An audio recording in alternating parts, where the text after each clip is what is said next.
আজকে লাঞ্চে আলু ভাজা বেগুন ভাজা 8 রকমের সবজি দিয়ে তরকারি,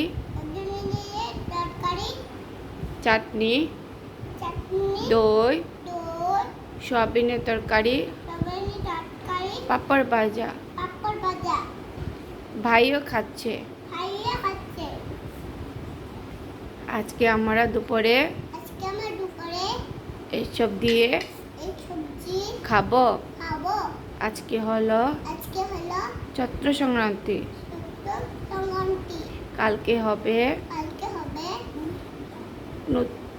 পয়লা বৈশাখ। তোমাদের কে কে পয়লা বৈশাখে নতুন জামা কিনেছ? আমাকে কমেন্টে জানাবে। আমিও নতুন কাপড় কিনেছি।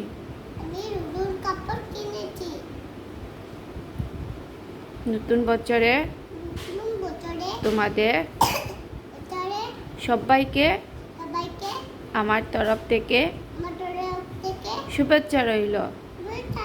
নতুন বছর তোমাদের ভালো কাটুক।